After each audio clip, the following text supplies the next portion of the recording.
Je suis Grégory Pouy et vous écoutez Vlan, un podcast pour vous aider à être plus serein en comprenant, avec nuance, le monde chaotique dans lequel nous évoluons. I was also wondering, because I've experienced that, but also I've seen that a lot, dynamic within a couple can evolve.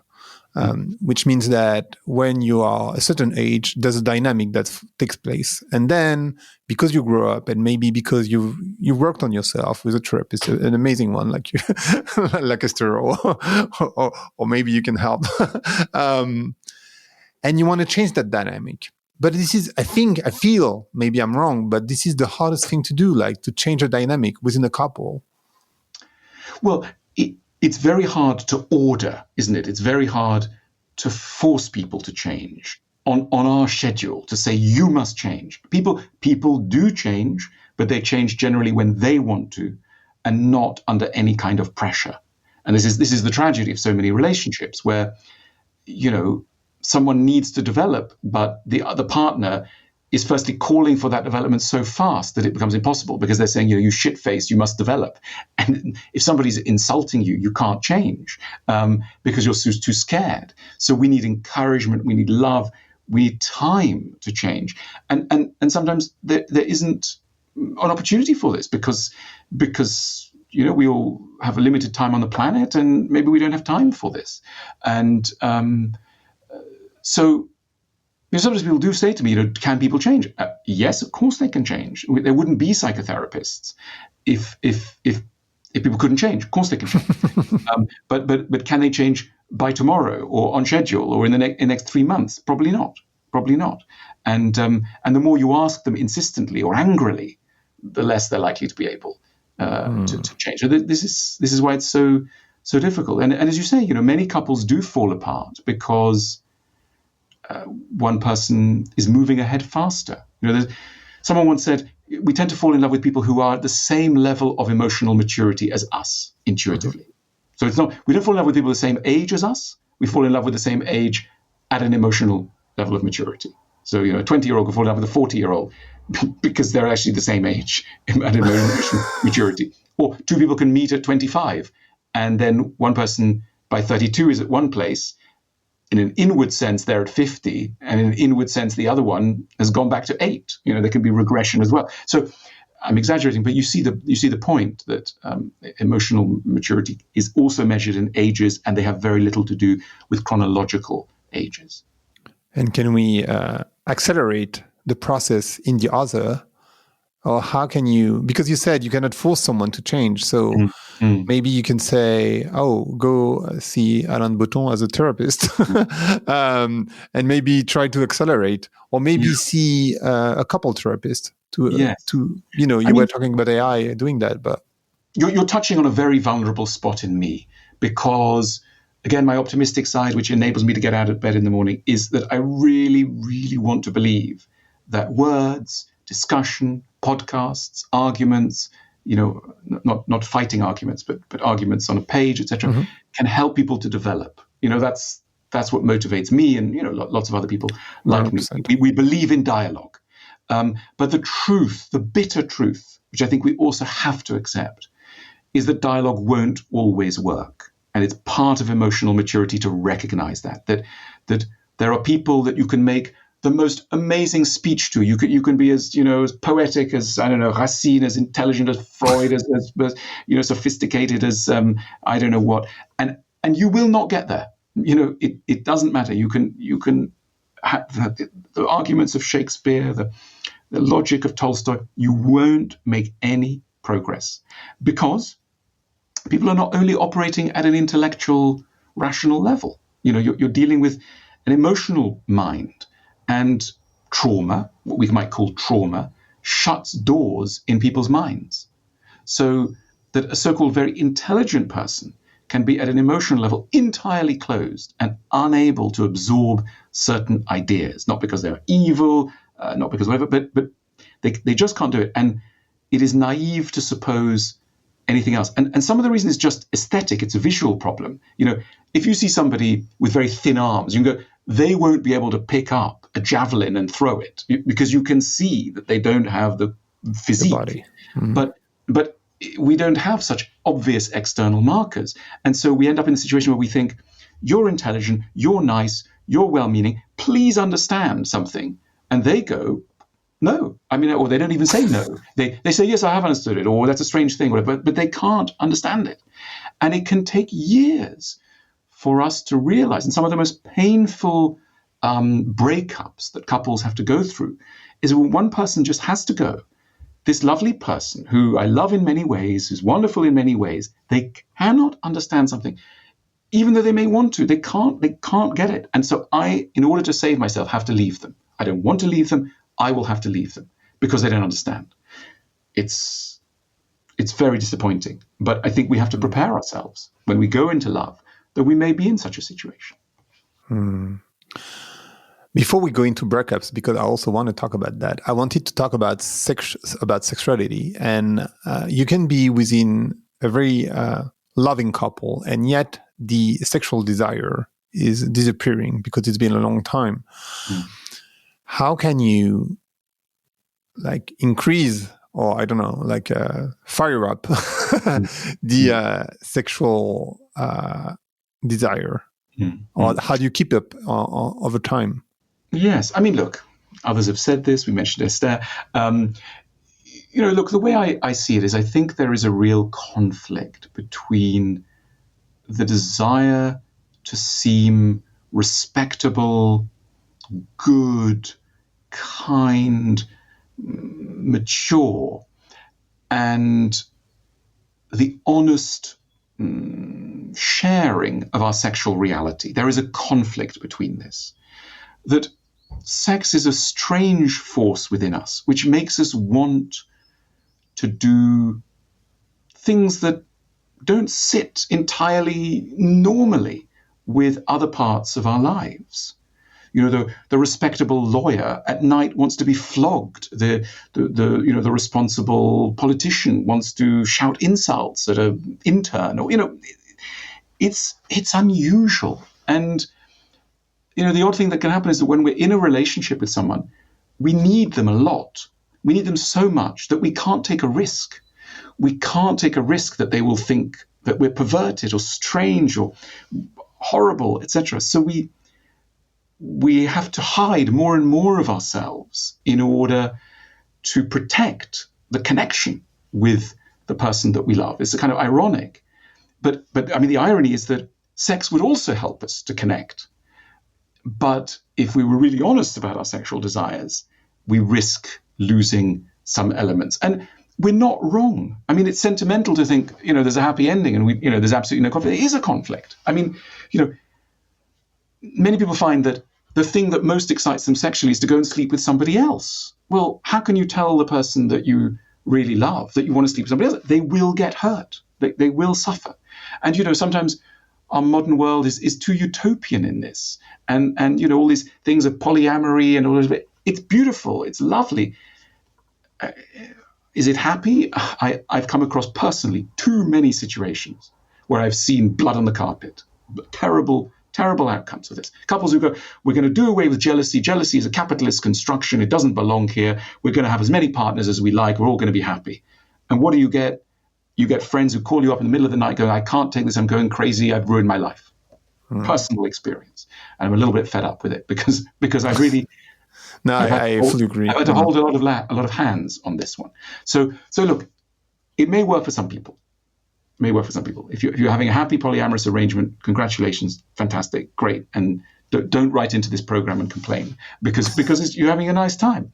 But for many people, it's really conflictual. So what I'm saying, I suppose, is there are things that we want sexually which come into conflict with the things that we want in terms of a loving union. Is there an easy answer? I mean, I've even heard of people who say things like, we're going to have a radically honest relationship. Tell me everything you feel. I'll tell you everything I feel. And we're going to go for it. And even then, people lie to each other because what excites them and what they're interested in is lying. They actually want to have a secret. It's not what the secret's about. It's the capacity to have a private life that someone doesn't know about. That's what's exciting to them. So look, the human mind is very, very complicated. The best that I can do for you the best that I can do for your listeners is to suggest that sometimes there are bits of our imagination that we can share without causing catastrophe, and that we haven't yet, maybe because we're a bit unfairly shy, but if we do it, it could be okay. We could go to a hotel. Hotels are always good. We could take a break from the routine, go to a hotel, and ask ourselves to explore some of the stranger, more unusual aspects of our sexual desires, and to imagine that our partner, who we think we know too well, actually is still a stranger in many ways, and there's still a lot to learn. This definitely can happen as well. And because you talked about open relationship, I was wondering, and I'm sure you've noticed that. I was wondering, why is it that so many people, and from my experience, men in a heterosexual relationship, want to have an open relationship now? Is it because of individualism? How do you explain this? It feels weird to me. Maybe I'm too old. I don't know. Well, look, it's not modern in the sense that if you look at history, many societies have shown mostly men, very occasionally women, in positions of high status, having multiple partners. This is something that history shows us. Yeah. So it's evidently something that lingers in the human soul, and historians of financial structures will emphasize that the bourgeois marriage has an economic basis. We don't want to split the farm between too many people. We want to arrange money, etc. So there's incentives coming from somewhere other than the emotional sphere for a settled union. But as finances change, as the ability to arrange things financially changes, so too it becomes less important to have exclusive relationships. So back to La Rochefoucauld, there are some people who would never have heard there was polyamory, or some people who never heard there was monogamy, etc. It slightly depends on where you are. And we're now living in a world where that's more possible. So we're finding naturally some people able to express that wish in a way that they didn't even know before. But as I say, I mean, there remain complexities. People are the offspring of one mother and one father, not 22 mothers, not 22 fathers.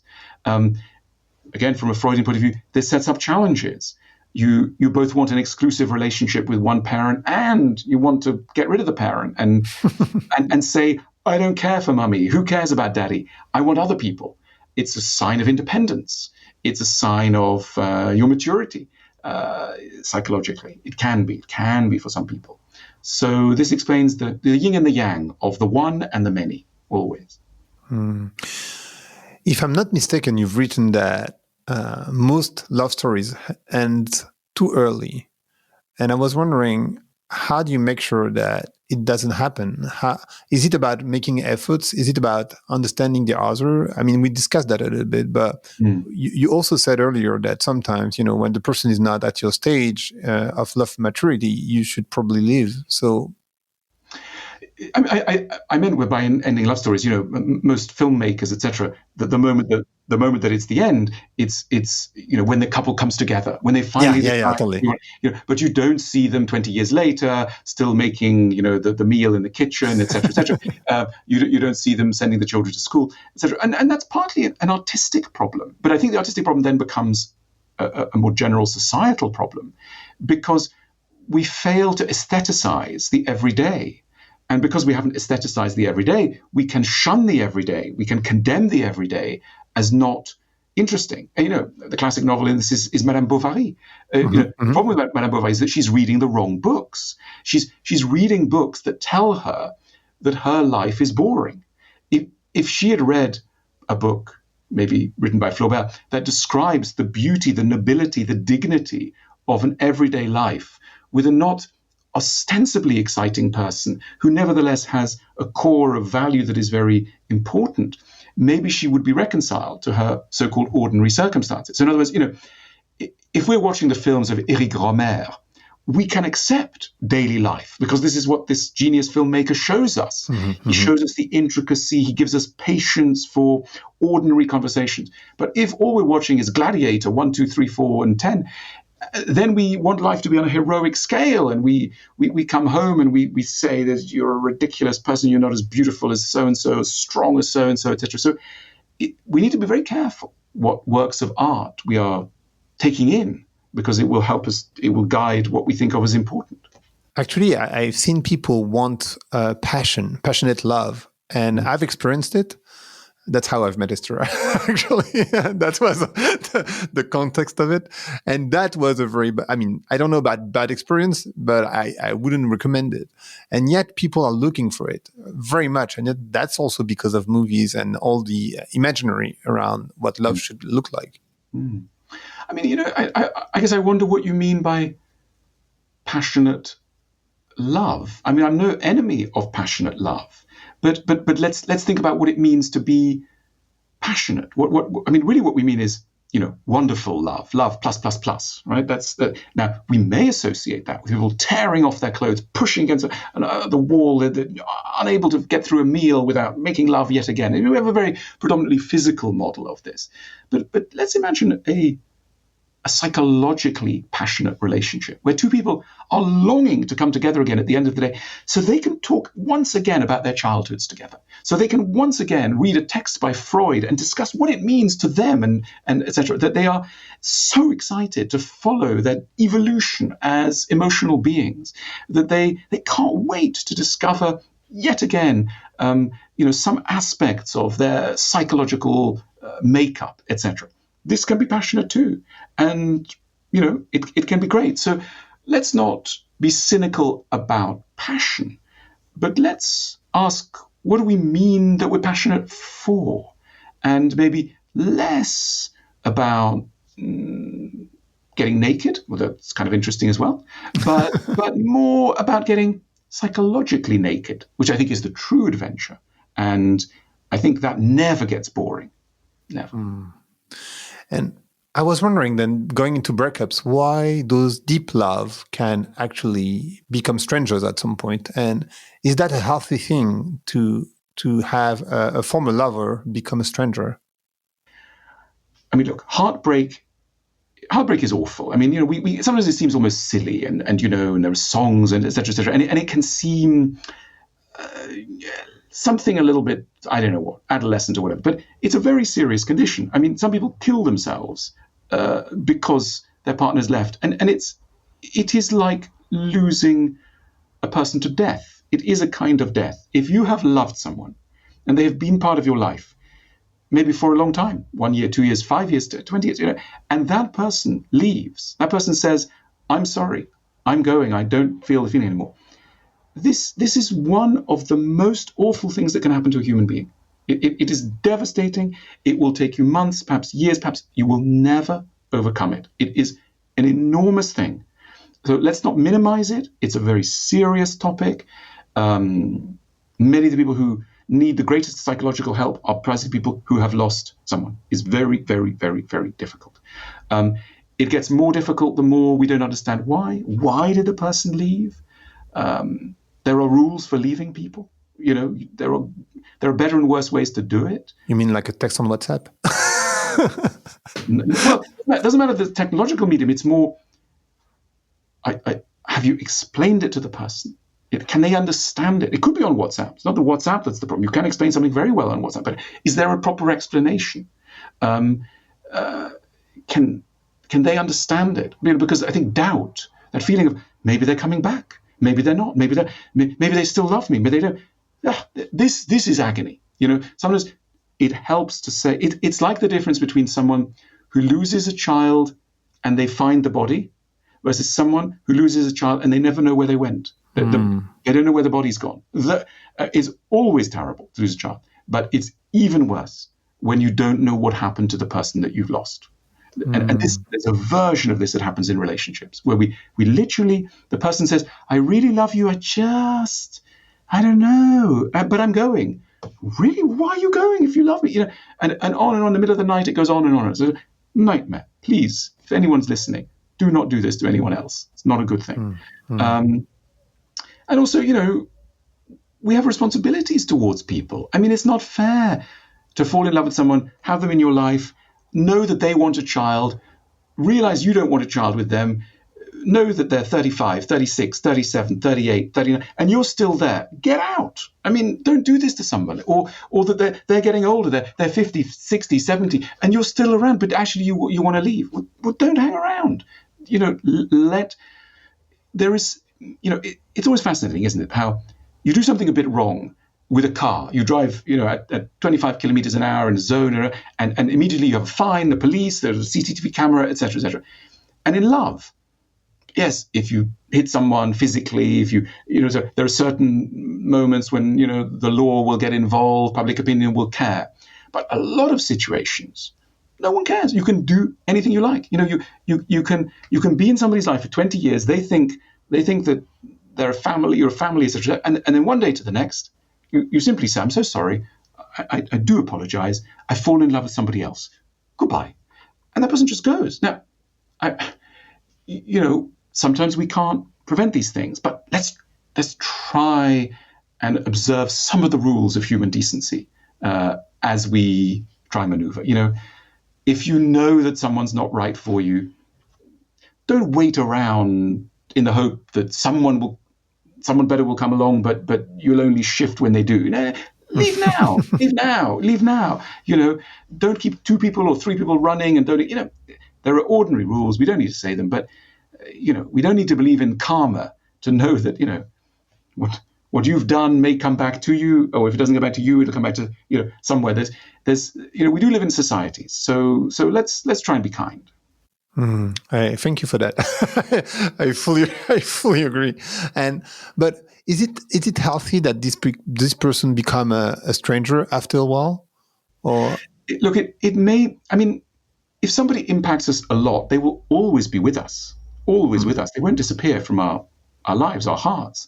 The question is, do we want to see them every day? Do we want to be in contact with them every day, or regularly? And the truth is, it may hurt too much. If you love someone and knew everything about them and they were part of your life, and then they say, "Oh, we'll meet every month," I can't do this. If you want the whole of someone, and then they give you, one afternoon every 6 months, you may say no, not because you don't want them, but because you don't want such a fragment of them. So friendships are possible when 2 people basically want the same level of each other, and that can happen. 2 people are like, well, look, we're not made for each other, but it'd be lovely to spend the afternoon every now and then. We could even go on holiday. It's fine. It's relaxed, but it's not always going to be possible. And I think the more in love with someone you are, the harder it can be to then accept a friendship afterwards, because a friendship seems so pale next to what you really wanted.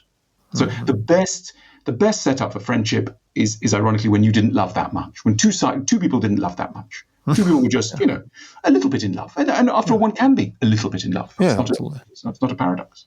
Are there any tips to unlove someone, or it doesn't really make sense to have a tips to unlove someone, or is it just taking time? Because we tend to just remember the good things. So sometimes we can meet someone that is, I don't like the expression, but I'm going to use it still, toxic. I hate this because, everybody became toxic. But, there are like real toxicity sometimes. And so you want to get away from that person, but yet you remember just the good things about that person when you leave. And so are there any tips for you to actually remember all the flaws and all the wrong things that were going on with that person? Sure. I mean, I think what you need to do is immediately set up a file on your computer called something like, problems with A, B, C, whatever, whoever the person is, and literally list, I received this text message, when I was going to see their mother, they did this, when we came back from the holidays, they did that, etc. I mean, it's not a grievance sheet just for the sake of it. It's actually usefully trying to remember that this is a 3-dimensional person and there were genuine problems. And therefore, because a lot of people, they're with someone, they break up with them because there are difficulties, and then 6 months later, they're back together with them. Why? Not because the difficulties have been solved, but because the difficulties have been forgotten, literally forgotten. We are sentimental. I mean, it's why, I always find myself going on holiday. I think I love the sunshine. I think I love the beach. And then I go to the beach and actually I'm too hot and there are flies and I get distressed and I can't take it. But then I get back to London where I live and it's grey, etc. And within a month, I want to go back to the beach because I've literally forgot. I'm so stupid that I just keep forgetting the problems of me and the beach. I actually do not get on the beach. Now, what I should do is keep a file saying, the problem with St. Lucia or, St. Bart's or wherever it is, there's lovely islands that people go to, is that I get hot and a film and a photograph and a testimony. I should talk to the camera going, I'm unhappy. It's midday. I'm on the beach. I'm too hot. I'm in a bad mood. I can't think. I've lost my glasses. I can't go swimming, etc., etc. And if we did this, we would book less holidays. But a version of this exists, of course, in love too. So, when I'm with, Alice or Bénéris or whoever it is, we fought about this. She couldn't tolerate my socks. I couldn't tolerate her taste in books. She hated my music. Blah, blah, blah. It was the reality. And keep it in mind. So we're too sentimental. I wanted to talk about children also, because those have two impact. Many impacts, I guess. But I was thinking about two.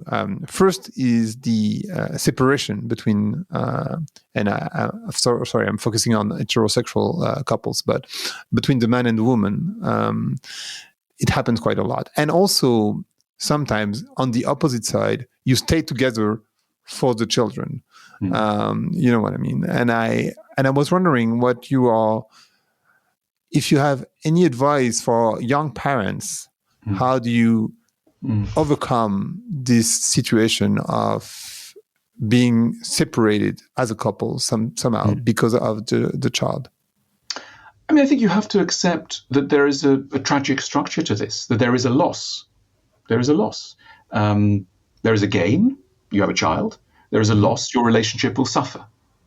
Any couple that expects not to suffer, they should immediately be warned they will suffer. They will suffer in terms of intimacy, in terms of time, etc. And there is a kind of psychoanalytic problem here, which is that as you become parents, your own associations of what a parent is will come into play. And so your wife or your husband or whatever, co-parent or, whatever you want to say, gets some associations of the father and the mother. And so, there are all kinds of, and then sex becomes harder because it's harder to have sex with someone who somebody else has called mother or father.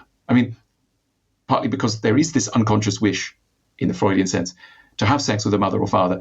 If somebody, is called mother or father by your child, you will push them away a little bit more because, there is uncomfortable association. So all sorts of taboos come around.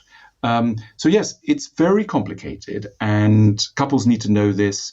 And look, it's obviously we live in a society where we want everything. We want wonderful jobs and time. You want to have a fantastic job and lots of time for yourself. Well, what do you tell people? You tell people if you want to have. I always say that there's no such thing as work-life balance. People talk about work-life balance. I fully agree. Anything that's worth doing is going to unbalance your life, but it's worth doing, but it will unbalance you. You want to write a book. Well, other things are going to have to suffer. It's good to write books maybe, but other things will suffer. So we just need to be ready. And so the advice is being ready, just like knows ready for tragedy. Brace yourself for tragedy. It's a stoic advice. Tears. There are tears coming your way. Tears and loneliness and sadness. And sometimes those tears and loneliness and sadness are a little bit better because we know that it's normal, we're not alone, and we were prepared. And on the other... I can do for you. Sorry. And on the other side, those people saying we are going to stay together, or I'm staying because of the children, and sometimes in very unhealthy relationship. What do you think of that? Because our romantic. I'm not talking about the very difficult situation. Let's not talk about violence, etc. Obviously, that's not a good idea. But let's say the ordinary compromised relationships. Obviously, we like to mock compromise. We like to say compromise is bad. We must never compromise, etc. Let's argue a little bit in favor of compromise. We have to compromise sometimes. Maybe sometimes we don't have a million options. There are some financial constraints. Maybe the child really does need us, etc. Maybe there are some wonderful people compromising. Maybe we all compromise. We all compromise in our lives. So it's okay to compromise. But there are degrees of compromise. There are levels of tolerance. There are levels of wisdom around compromise. But the concept of compromise, maybe. So maybe we will need, at some level, to compromise for a child. It's not automatically the worst thing. Let's rid of ourselves of this romantic idea. The moment you compromise, no, it's always better not to compromise. An uncompromising person is always better than a compromising person. Really? Is that true? I think then we're in a kind of totalitarian system where only the extreme is possible. Obviously, a lot in the world that encourages that point of view. So let's stick it up for compromise. And okay, great. And I love that. And how do you know that you've tried everything, that you've been pushing enough that maybe it's not worth pushing more and that you have to leave? I think you will know. I think it's good to try everything, because if you don't try everything, you have regrets. Yeah.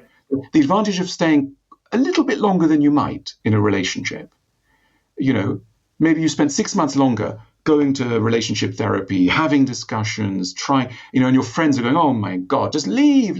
And you go, no, I'd try one more time. I'd really, one level, it wastes your time, maybe, but another level, it saves time afterwards, because it means then that you go, that ex, yeah, I tried everything. I don't have regrets because I really know I tried everything. And I think that probably is the time to leave. The time to leave somebody is when you've tried everything. And then that will mean you can sleep. You can still be sad. You can still be very sad that you've had to leave somebody that you tried everything with. But you will be less sad for less long and less intensely. Yeah. Also because what you were explaining before, that the worst case scenario is not knowing, not understanding. So if you've been trying... Exactly. Or thinking, if I just tried if I just tried this thing, if I just spent more time with them or just was more patient in this area. And these are very haunting thoughts. So if you've given yourself the chance to go back or stay in and try that kind of listening, that kind of thing, and you've seen it didn't work, then, as I say, you'll be able to leave and you'll go, it really was sad, but I cannot see a way in which this could have worked. And if a partner ever wants to get back together and says, oh, we could get back together, you can say, I would love to. I really would love to. I can't. I know too much. I tried everything. And then it will be sad and you may cry with the person and it'd be tender and beautiful, but you will not go back because you will know that you can't. But what about those people saying, but I've changed, but they haven't?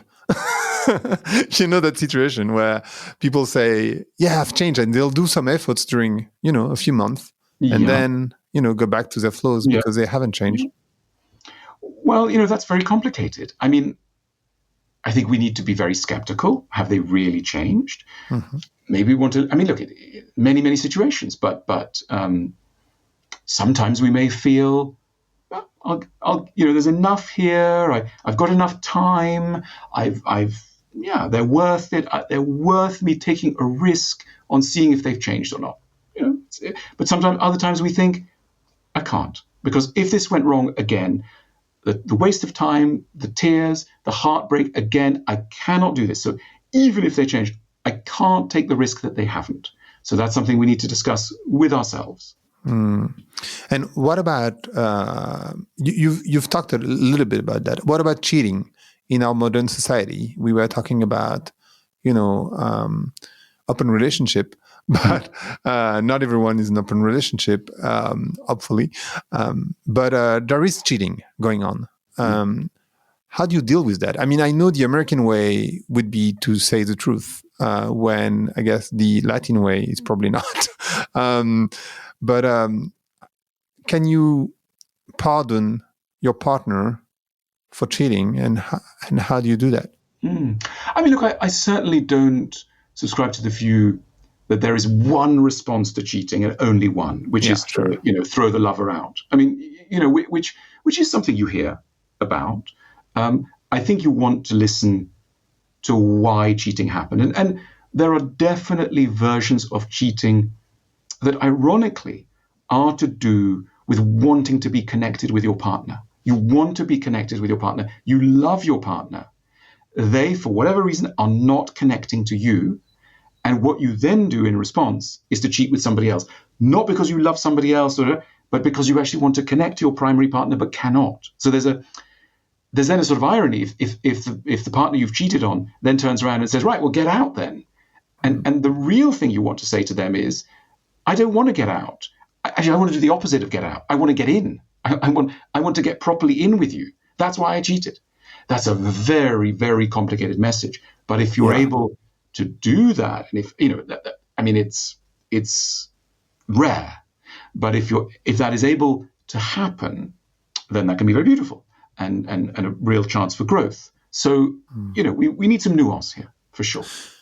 When we started discussing, you were talking about craziness. And I was wondering, is that craziness can help you build a beautiful couple? Like you will face the craziness of the other at some point.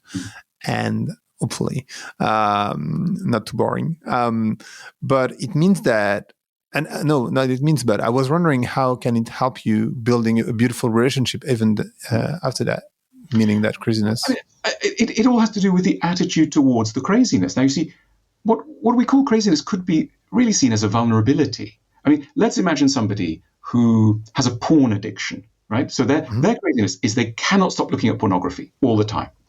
Okay, so in a relationship, this could be a cause of terrible destruction. It's a really problem for this person. But imagine a world in which the person is able to go to their partner and go, I got a problem. I've really got a problem. I've got a porn addiction. Help me.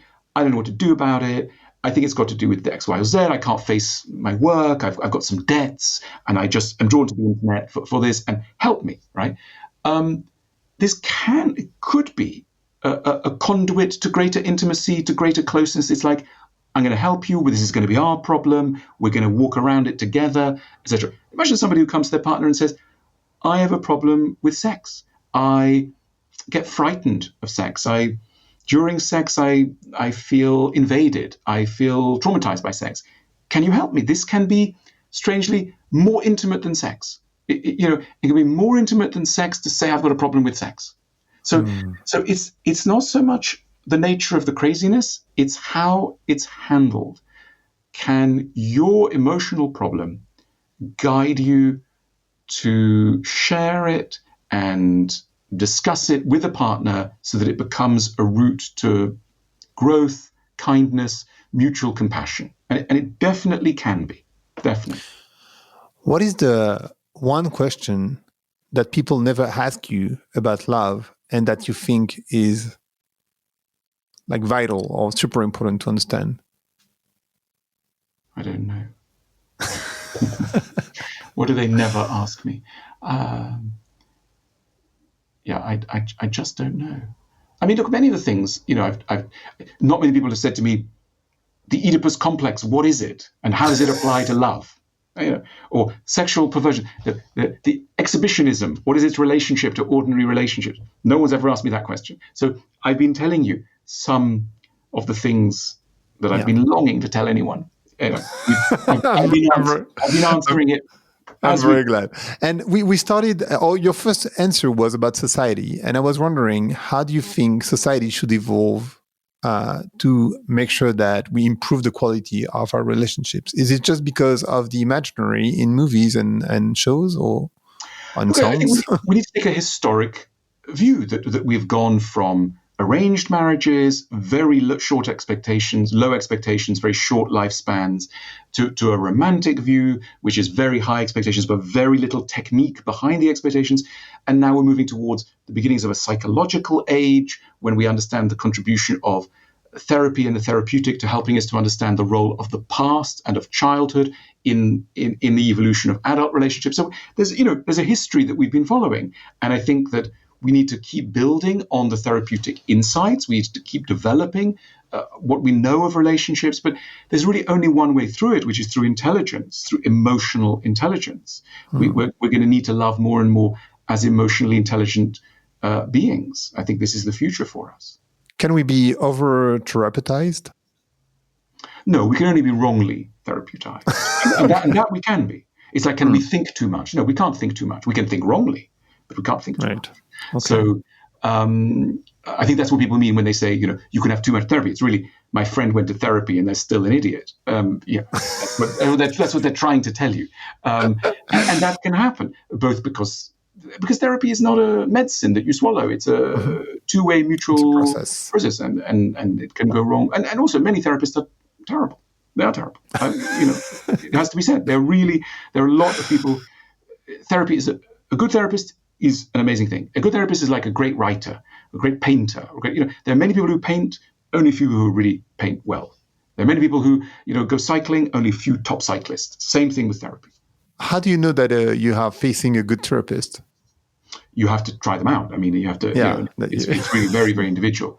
And it's very difficult. And therapists they can be very abusive, to use a word, towards their clients. I don't mean sexually in any obvious way, though that as well. But that's a minority. The majority is just that they impose a worldview on a client that is not suitable, and this happens a lot. The majority of cases. Interesting. Thank you so much. I know that's that's just so great. The podcast name is Blanc, so I would like to know what you want to open the door or close the door to. Look, I want to close the door to the less useful versions of anxiety. I think the most beautiful thing in life is to be calm. And the most horrible thing in life is to be anxious, to be panicked. I think really what we all long for behind the fantasies of money, of fame, of love, etc. Really, what do we want is we want to be calm, as calm as we were when we were a newborn baby. We just had a feed. We go to sleep. We are at peace. And I think like everyone, I want to be at peace in a very noisy and agitated world. Nice. And you don't want to close the door to anything. I want to close the door to the noise, the anxiety, the hatred, the confusion. Actually, I did an episode of podcast with Mark de Smet, and he made me realize that most of the noise is inside and not outside. That's and true. I thought it was so interesting. Although I would say that the noise inside was once a noise outside. Interesting. It is a historic noise. Yeah. Okay. And I was wondering also, what are the next topics that are exciting you for the future? What are you exploring now? I mean, look, I run this organization called the School of Life, and we have a YouTube channel and all sorts of things. And we're constantly really exploring emotional life and our life as emotional beings. And it's an enormous topic. In a way, it's narrow, but it's also hugely deep. And I just look forward to, discovering little parts of this giant dark canvas, just exploring new parts of our psyche. And every time that I understand a little bit of something new, I feel a little bit lighter and more energized. That's my mission in life. I love that. Thank you so much, Alain. That was amazing. Ce podcast a été monté et mixé par le studio Plink, qui accompagne Vlan depuis ses débuts. Donc, si vous avez besoin de vous faire accompagner par de vrais professionnels sur toutes les étapes de votre podcast de marque, de l'idée en passant par l'enregistrement, qu'il soit audio ou vidéo, le montage, le mixage et la diffusion, n'hésitez pas à faire un tour sur leur site web. C'est plink.studio, plink.studio. Merci d'avoir écouté Vlan. Si vous avez aimé l'émission, n'hésitez pas à mettre des étoiles sur vos plateformes de podcast préférées. Vous pouvez aussi partager l'épisode sur vos réseaux sociaux, Instagram Stories, Facebook, LinkedIn, où vous voulez. Je suis Grégory Pouy. Vous pouvez me retrouver sur l'intégralité des plateformes sous le nom Greg from Paris. Si vous avez des idées pour des invités, si vous avez des commentaires, n'hésitez surtout pas à m'envoyer un message. Allez, merci et à bientôt.